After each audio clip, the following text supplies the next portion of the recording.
Hi, Joe Alton, MD here, also known as Dr. Bones of the survival website doomandbloom.net, co-author of this year's Book Excellence Award winner in medicine, the greatly expanded 4th edition of the Survival Medicine Handbook, plus designer of an entire line of medical kits specifically made for the off-grid medic at store.doomandbloom.net.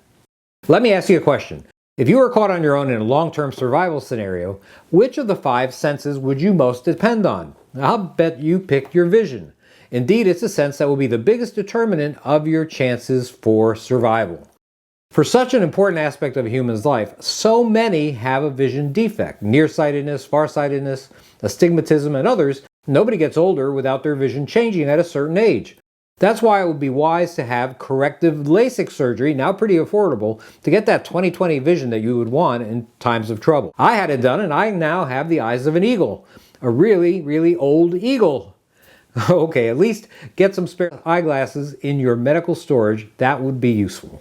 Today we're talking about eye trauma, and Nurse Amy will demonstrate for you our one-of-a-kind specialized kit for it that's specifically meant for the serious survival medic. The conformation of the human skull is such that your eyes are slightly recessed in bony sockets. This helps protect them from injury.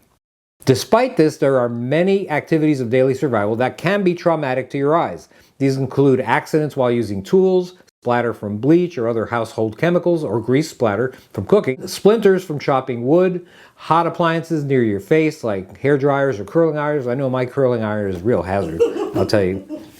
The grand majority of these injuries are avoidable with a little planning and protective eyewear. Despite this, it's likely the group medic will come upon an eye injury at one point or another. Simple trauma to the area of the eye often results in a collection of blood under the skin, a black eye. In these cases, apply a cold pack around, but not on the eye itself, for 20 minutes to keep down the swelling. The injury is serious only if the person develops changes in eyesight, like, say, double vision. If there's a foreign object in the eye, there's going to be immediate symptoms, including eye pain or pressure. There could be tearing, light sensitivity, frequent blinking, redness, things like that. Usually, the patient will tell you that there's something in their eye. The most common location will be under the upper eyelid. In these cases, use a moist cotton swab to hold the eyelashes and lift and evert the eyelid. This will allow you to effectively examine the area. Clean drinkable water or saline solution can be used as irrigation to flush out the foreign object. Alternatively, touch it lightly with the moistened swab to dislodge it. It's rare for a foreign object to actually impale the eye. You would need a high-speed impact for this to happen, mostly seen in explosions, although maybe a wood chopping mishap could lead to a splinter there. Remember, eye protection. Amy's now going to demonstrate our Lupine Magnet. Hi, Nurse Amy here to show you the Lupine Magnet. To remove a small impaled foreign object from the eye, a magnet and loop instrument can be used. Any magnet can work for a metallic object, but this special instrument has a handle to allow you to use it like a pencil. Pretty strong. The handle allows the medic to get close while maintaining direct visualization of both the eye and the foreign object. The magnetic tip is dull to prevent further injury. The other side has a small nylon loop which can remove objects gently. To use the eye magnet and loop instrument, clean the magnetic and loop sides with an antiseptic like alcohol or BZK. Allow it to dry. Hold the magnetic side close to the metallic object to remove. If the metallic object is lifted but not 100% removed, then use the loop side to complete the removal. Remember, the loop side can also be used to remove non-metallic objects gently. It stores like this. You unscrew one side, place it in, screw it back, and you can do the same thing with the other side so that these pieces are protected, just like that.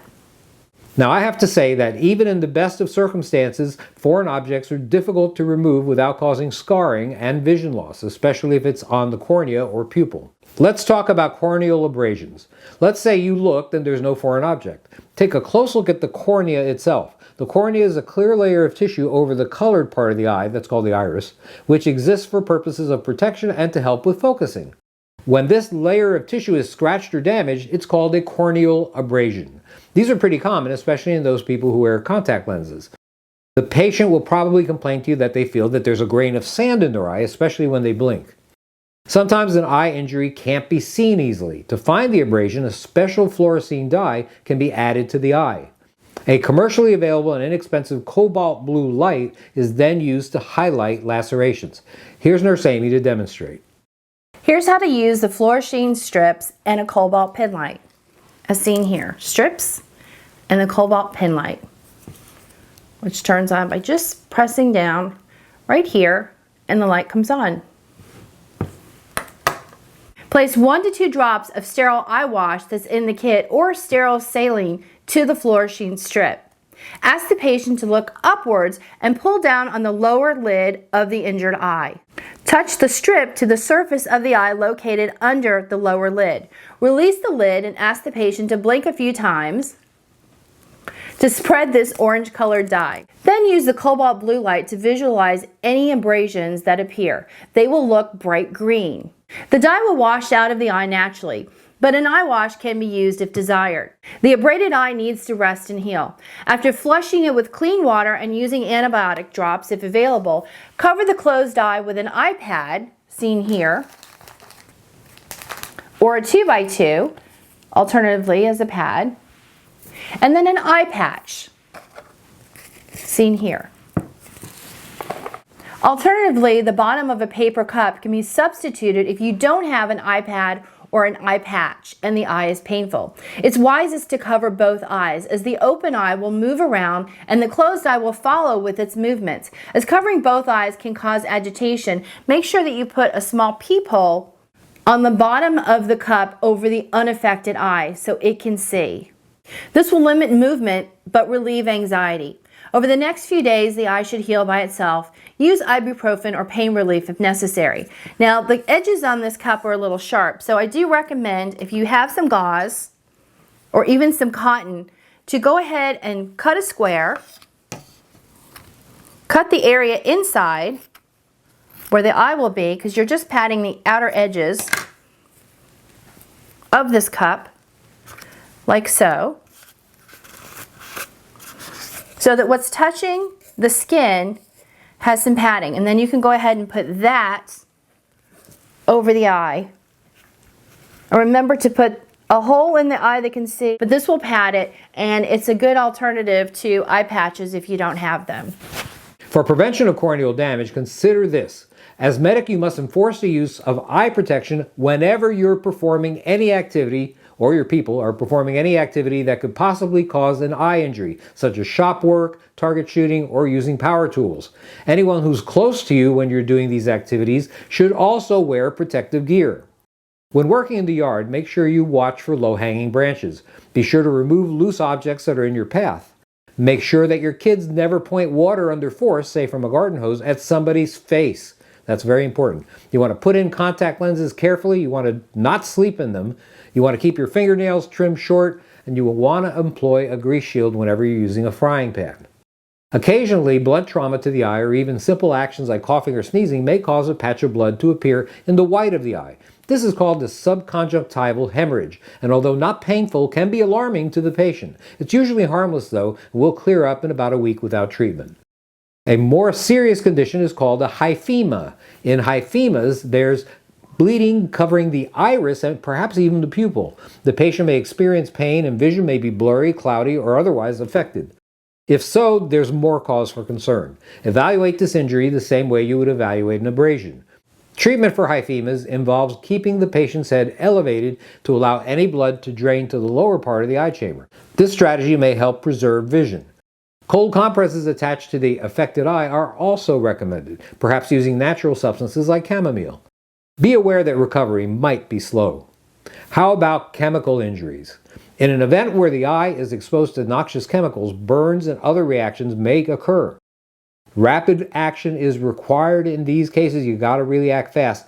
Hold the eye wide open while flushing with warm water. This should be done for at least 15 minutes in severe cases. Avoid getting the other eye wet if you can, as chemical runoff may damage it. The best procedure for this is to quickly remove contact lenses, if possible. Tilt the head in the direction of the affected eye. Hold the eyelids away from the eyeball while having the patient move the eye in all directions. Flush the area with warm, clean water for 10 to 20 minutes and bandage both eyes with a moist dressing. Here's Nurse Amy to show you our complete eye trauma first aid kit for your consideration. Today I'm also going to show you, besides how to use some of this equipment, what is actually in our eye emergency kit. First of all, it comes in a nice heavy duty bag. It unzips and it has loops so you can see everything very easily. It's got a nice little pocket here so that when you open it, you have access to everything very quickly, especially when you have eye trauma. You want to get to your items as fast as possible. First thing you're going to want to do is clean your hands. If you can get them washed, that's great. If not, you can use a couple of BZK wipes. We have 12 wipes in this kit. Here's your nitrile gloves. They're hypoallergenic, so you don't cause any allergies when you're touching the person's skin. We have ice packs in case they have, guess what, a black eye or any kind of blunt trauma to the eye. Ice packs are wonderful. There's one instant ice pack, and you also have a reusable ice pack, so you can have more than one injury and still have some options there. For an eye wash, we have a couple of things you can do. You can make a honey solution with the honey package. You can do a chamomile tea and honey wash. This is to flush out things. It's also great for compresses. You can use this chamomile tea honey solution on some gauze to place on the eye for soothing it and also possibly to help treat pink eye. We do have a sterile eye wash. There's 4 ounces here. There's quite a bit. Again, great for flushing.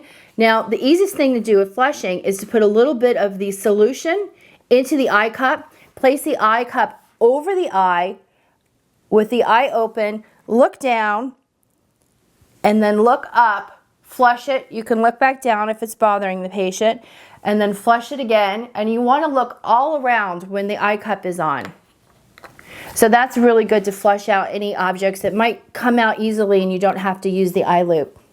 We do have the fluorescein strips. We have the cobalt blue pen light. We have some tape to hold on it's paper tape, so it's very gentle, to hold on either the iPads or the 2x2s if for some reason you don't have your eye patches. We do include 2 eye patches to hold on the gauze to help protect the eye.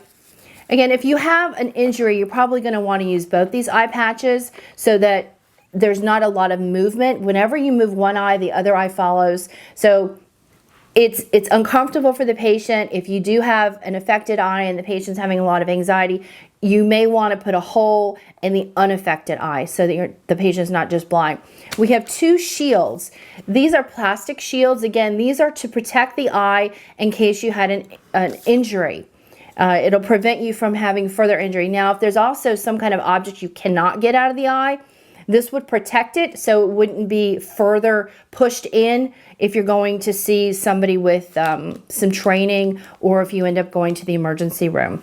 In order to get other objects out that we talked about with the loop, if you just can't get it with the loop and you need to actually touch the eye, we have sterile cotton applicators. You can wet these before you touch the eye. That's important either with, again, the sterile solution or a solution you've made. Just make sure it's sterile. You don't want to introduce any other bacteria into the eye. So cotton tip applicators, several of those. We have a nice eye magnifier, and actually this one's protected. It's got a little cover. After you've put in the orange dye and you're looking with the cobalt blue, again, the corneal laceration will turn a bright green, but sometimes that's not as easy to see, so you may need to use the magnifying loupe to kind of examine the whole eye and see exactly where that abrasion is or if there is an abrasion. We have some EMT scissors which can cut your gauze if you want to wrap the head and cover the iPad or the 2x2s if you don't have your eye patches. So that's an alternative.